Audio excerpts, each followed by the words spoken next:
छत्तीसगढ़ में राज्य सरकार ने गोधन न्याय योजना के तहत 2 रुपए प्रति किलो गोबर खरीदने के प्रस्ताव पर मुहर लगा दी। इसमें परिवहन व्यय को भी जोड़ा गया है।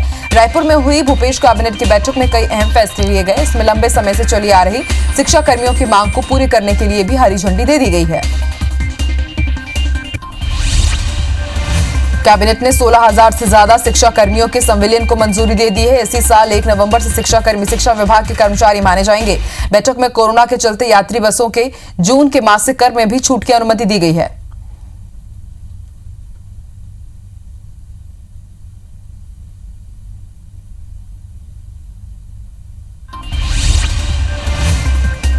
वहीं जुलाई से नवंबर महीने तक प्रति राशन कार्ड 5 किलो मुफ्त चावल दिए जाने के प्रस्ताव पर भी मुहर लगी है। कैबिनेट ने नजूल पट्टों में दिए पंजीयन शुल्क में भी छूट देने का फैसला किया है। इसमें स्टाम्प शुल्क में 5% और उपकर में अधिकतम 2,000 की छूट होगी। वहीं भूमि स्वामी अधिकार के पंजीयन में 4% की छूट मिलेगी। कैबिनेट ने राज्य में सीधी भर्ती के सभी पदों में 3 साल की प्रोबेशन की नियुक्ति का फैसला किया। इंद्रावती नदी घाटी के विकास के बेसिन विकास प्राधिकरण के गठन को भी मंजूरी मिली है। वहीं 75 लाख तक के मकानों और फ्लैट्स के पंजीयन शुल्क पर 2% की छूट मिलेगी।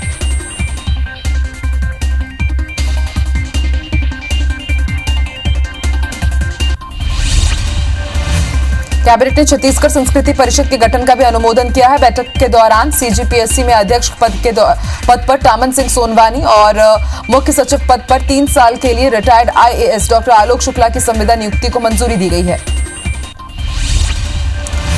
छत्तीसगढ़ में कांग्रेस सरकार बनने के 1.5 साल बाद आखिरकार सरकार में 15 संसदीय सचिवों ने शपथ ली है। सीएम हाउस में सभी विधायकों को सीएम भूपेश बघेल ने संसदीय सचिव पद की शपथ दिलाई। सरकार ने संसदीय सचिवों की नियुक्ति में अधिकांश नए और महिला विधायकों को मौका देकर जाति और क्षेत्र का संतुलन बनाने की कोशिश की है। विपक्ष ने सरकार की नीयत और नीति पर सवाल उठाते हुए उसकी कथनी और करनी में अंतर बताया है। बीजेपी नेताओं ने तंज कसा है कि विपक्ष में रहते हुए जो कांग्रेस संसदीय सचिव की नियुक्ति को असंवैधानिक बताते हुए हाईकोर्ट तक गई थी, वही अब 11 की जगह 15 संसदीय सचिव नियुक्त कर रही है, जो समझ से परे है।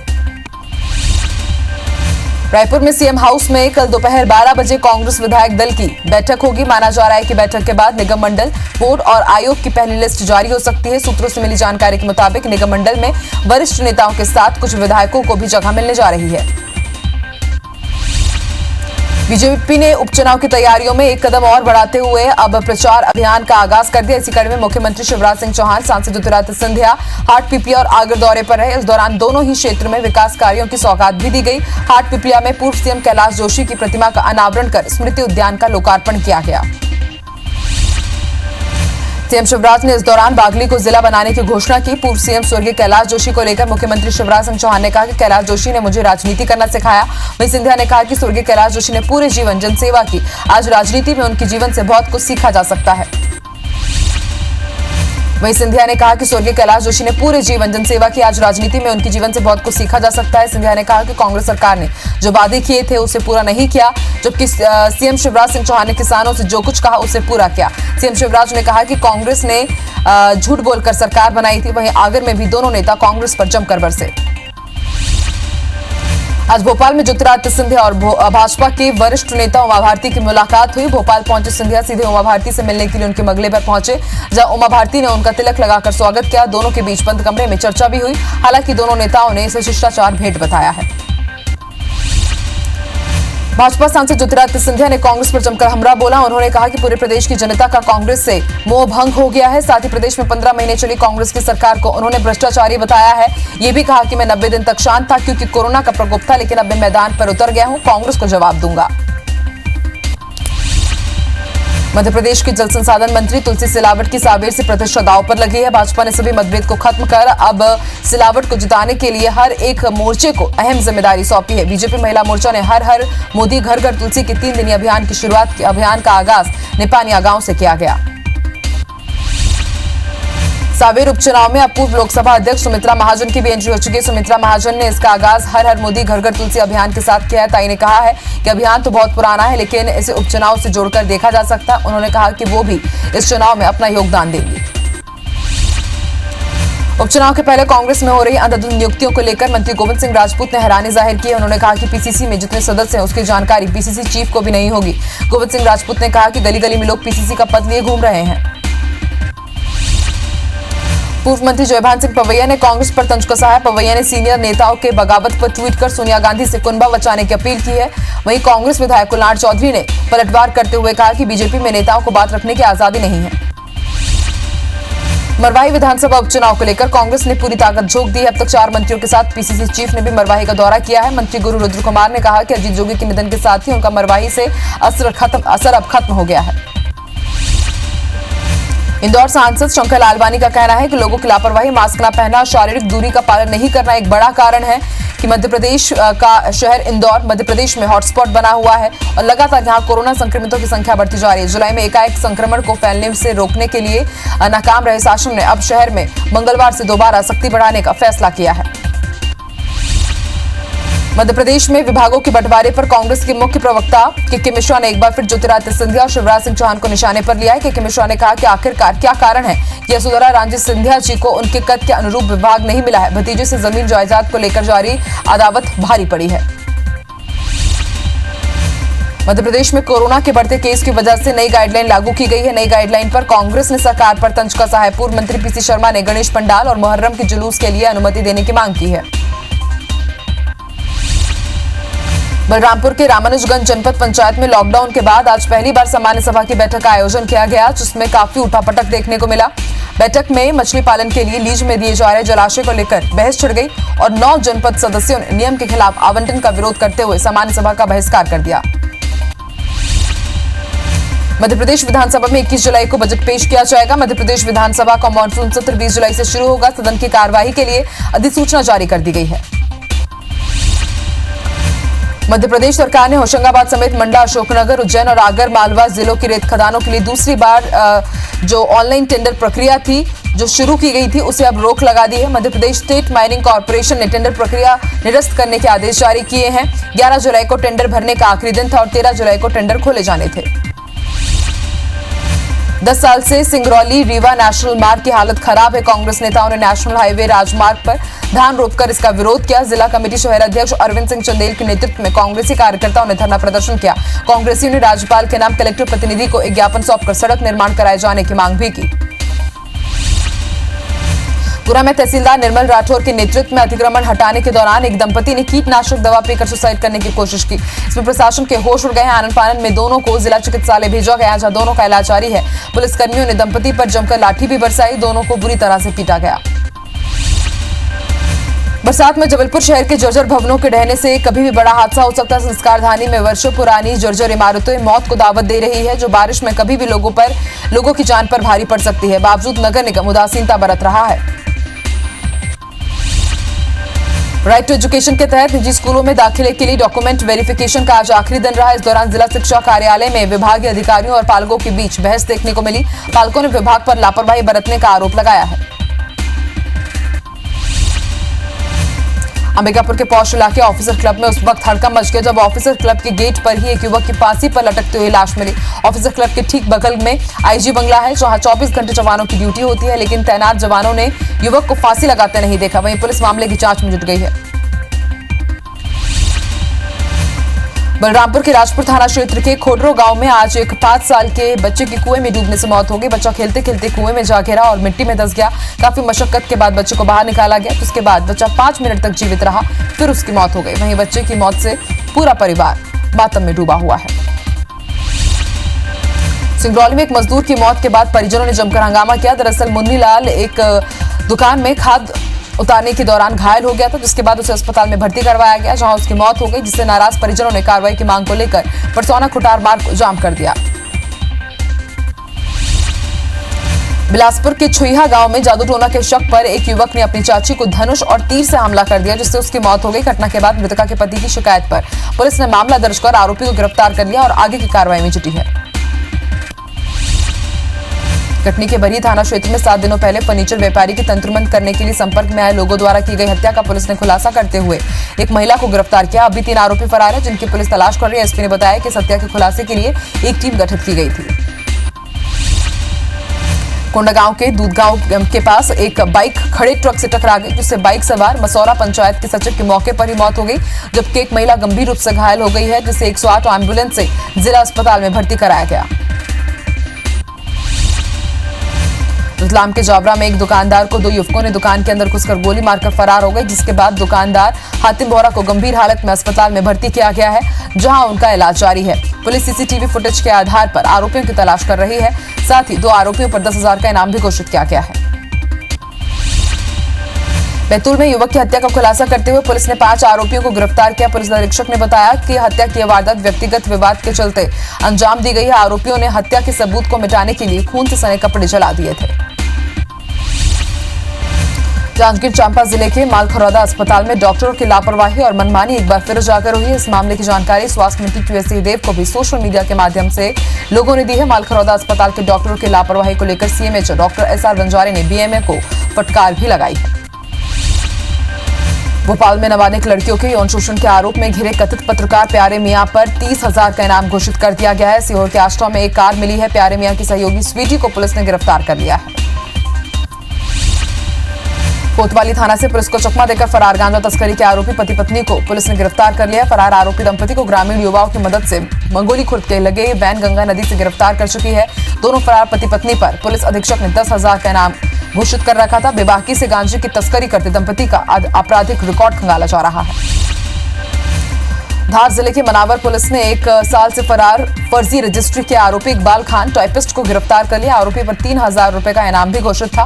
मास्टरमाइंड इकबाल खान और पुत्र सोहराब खान भोले भाले लोगों को अपने चंगुल में लेकर फर्जी रजिस्ट्री किया करते थे। लोगों को शंका होने पर थाने पर लिखित शिकायत दर्ज की गई थी। न्यायाधीश ने इकबाल खान को जेल भेज दिया है। दंतेवाड़ा में लोन वराटू अभियान के तहत आज बारसूर थाना के बोदली कैंप में 3 इनामी समेत 5 नक्सलियों ने सरेंडर किया। समर्पण करने वाले नक्सलियों पर नागा बटालियन पर हमला करने का आरोप है। इसके अलावा नारायणपुर इलाके में बड़ी वारदातों को अंजाम देने का भी आरोप है, जिनमें सुरक्षा बल के 16 जवान शहीद हुए थे।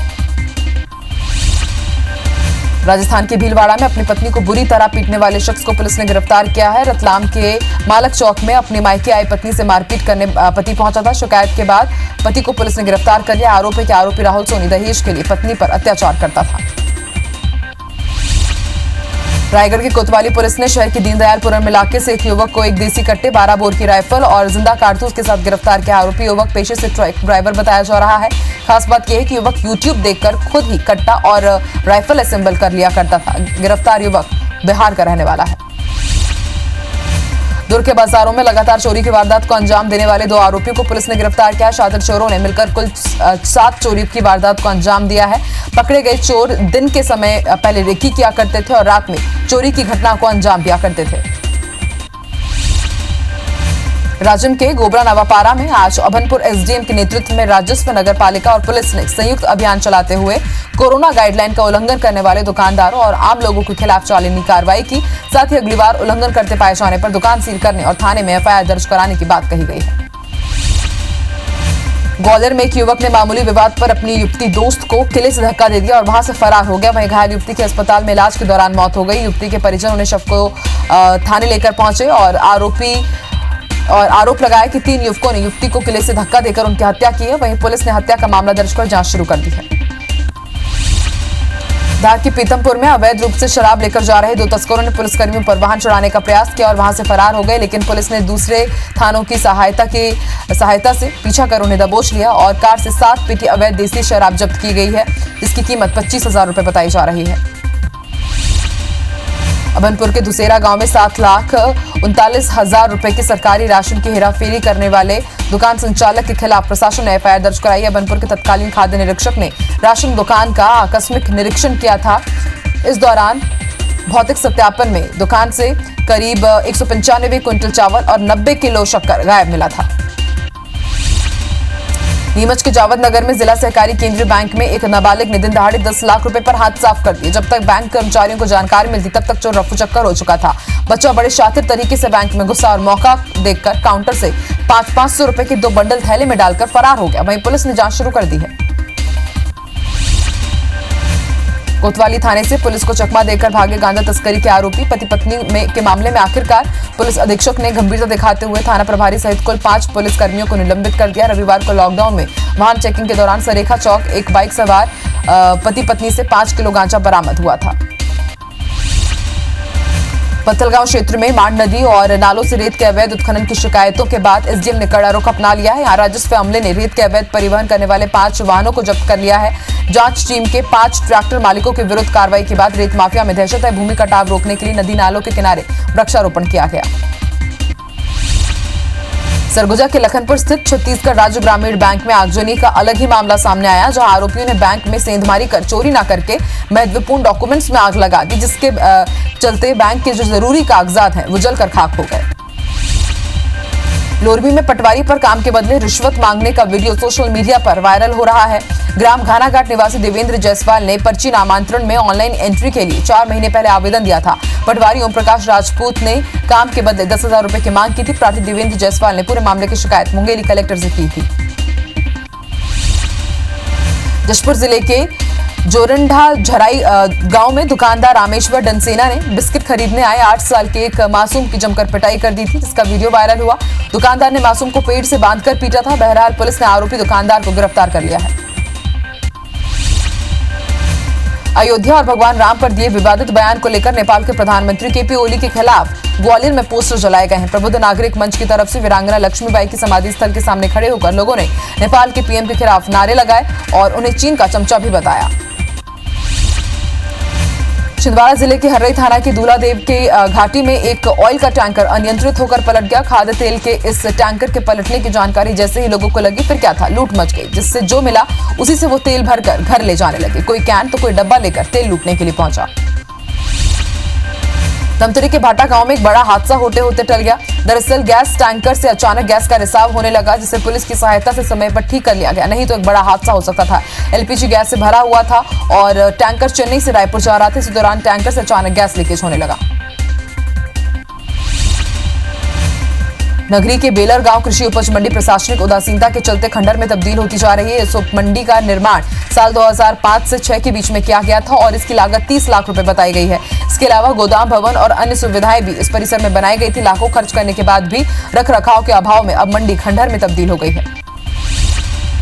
कोंडागांव जिले के योग्य प्रशिक्षित शिक्षकों ने शैक्षणिक कार्यों में हो रही समस्या के लिए केशकाल विधायक संतराम नेताम को ज्ञापन सौंपा है। इसमें शिक्षा सत्र समाप्ति के बाद कार्य मुक्त नहीं करने और अप्रैल माह का मानदेय दिलाने विधायक से बात की। संतराम नेताम ने व्यक्तिगत रूप से मुख्यमंत्री भूपेश बघेल से मिलकर शिक्षकों की समस्या को हल करने की बात कही। इंदौर में स्कूल शिक्षा विभाग ने एक शिक्षक की ड्यूटी 3 जगह लगाई है। जिला शिक्षा कार्यालय से जारी आदेश में गड़बड़ी के चलते अब शिक्षक असमंजस में है कि वो ड्यूटी कहां करे। हालांकि शिक्षक ने अपनी ड्यूटी के संबंध में जिला पंचायत सीईओ को अवगत कराया, जिसके बाद जिम्मेदारी गलती में जल्द सुधार करने की बात कह रहे हैं। इंदौर के जिला अस्पताल में राजेंद्र नगर के रहने वाले एक व्यक्ति की मौत के बाद राजस्थान पुलिस और परिजन घंटों तक परेशान होते रहे। वहीं डॉक्टर्स भी पोस्टमार्टम न करने और पुलिस का हवाला देते हुए कई घंटों तक परिजन और पुलिस दोनों को परेशान करते रहे। कटनी में पीएम स्वनिधि योजना के लाभ पाने के लिए नगर निगम का चक्कर काटना पड़ रहा है। उसके बाद भी उनका रजिस्ट्रेशन नहीं हो रहा है। केंद्र सरकार ने योजना के तहत कारोबार शुरू करने के लिए लोन मुहैया करा रही है, जिससे रेहड़ी पटरी वाले बिना किसी देरी अपना काम धंधा फिर से शुरू कर सकेंगे। छिंदवाड़ा शहर में गौवंश सड़क पर इधर से उधर भटक रही है, लेकिन नगर प्रशासन और पशु विभाग इस तरफ कोई ध्यान नहीं दे रहा है, जिससे प्रतिदिन सड़क हादसे हो रहे हैं। कांग्रेस की सरकार में आदर्श गौशाला का निर्माण हुआ था, जिसके बाद शहर में आवारा पशुओं की आवाजाही पूरी तरह बंद हो गई थी। रायपुर में कोरोना संक्रमण को रोकने के लिए आज रात 9 बजे के बाद से नाइट कर्फ्यू लागू कर दिया गया है। इस दौरान पुलिस ने फ्लैग मार्च निकालकर लोगों को समझाइश दी। रायपुर के प्रभारी एसपी तारकेश्वर पटेल ने बताया कि रात 9 बजे के बाद खाने की होम डिलीवरी पर भी अब प्रतिबंध लगा दिया गया है। छत्तीसगढ़ में कोरोना के बढ़ते हुए केस को देखते हुए स्वास्थ्य विभाग टेस्ट की संख्या बढ़ाने जा रहा है। स्वास्थ्य मंत्री टीएस सिंहदेव ने बताया कि संक्रमण को देखते हुए रोज 10,000 टेस्ट का लक्ष्य रखा गया है।